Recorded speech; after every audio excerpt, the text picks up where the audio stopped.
bundle like this. And you can burn these to cleanse the air, to bring in sweetness.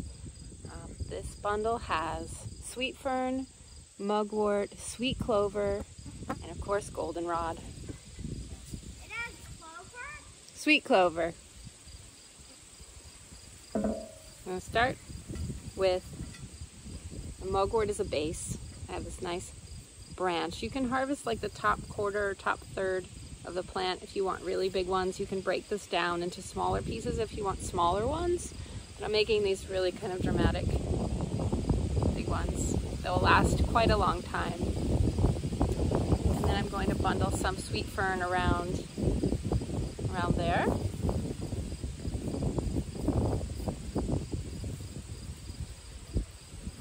You just want to get it tightly packed and nice and lush. And then I'm going to put another layer of mugwort. And this is mugwort that's in flower.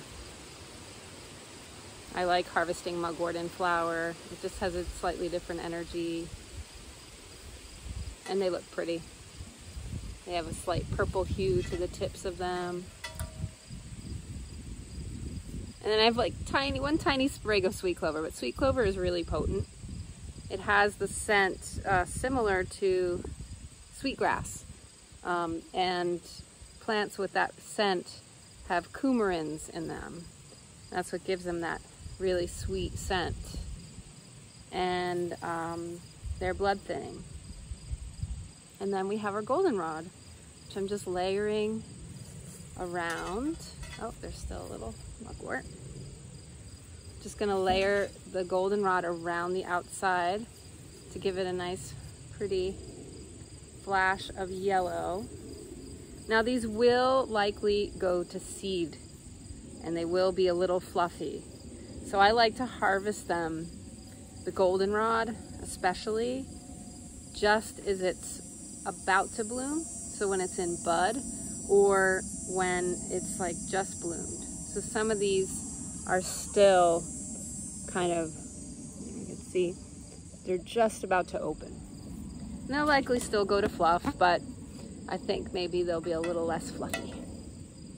Okay, so then I'm gonna tie the base with a little string. This is cotton. You want it to be something that you can burn, that's non-toxic. I often use hemp.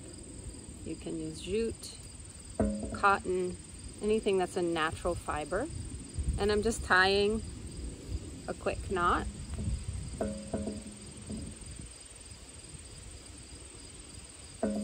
Make sure you don't get those leaves caught in there. Just at the base. And then I'm going to wrap this tightly around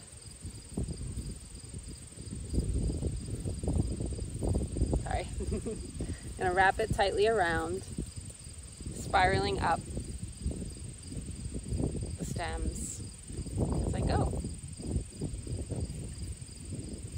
It's good to get it really tight because when it dries, it's going to shrink a little bit and it'll loosen up. And it's also good to get it really bundled, like get a lot of herbs in there. Again, for the same reason.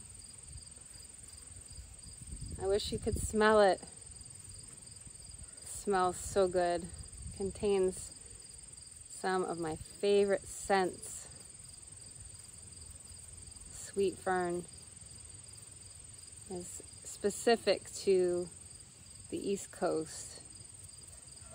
I don't know if it grows out west. It's very lovely, and it does tend to grow in either coastal or mountainous areas where there's sandy or stony soil.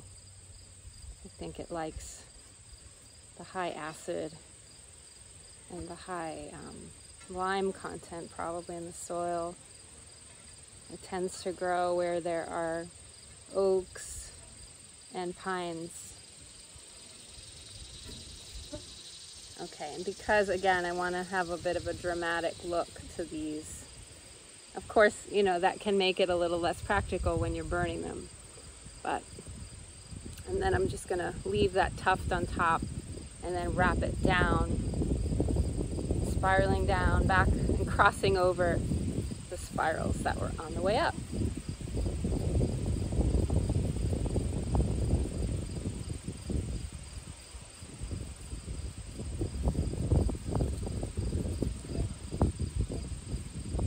Okay, almost done. All the way down to the bottom.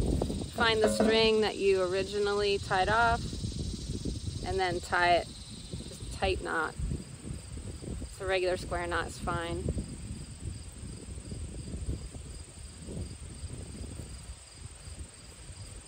Okay, and then you can either hang these to dry, or you can wrap them in paper. Just like wrap them in some like newspaper or some kind of brown paper, or you can just hang them. So I have 3 that I made. They make really beautiful gifts, especially for people who maybe are going through a transition or are working on healing something. Also, if somebody moved into a new home and they want to bring in good energy to the space. So that's it. Enjoy.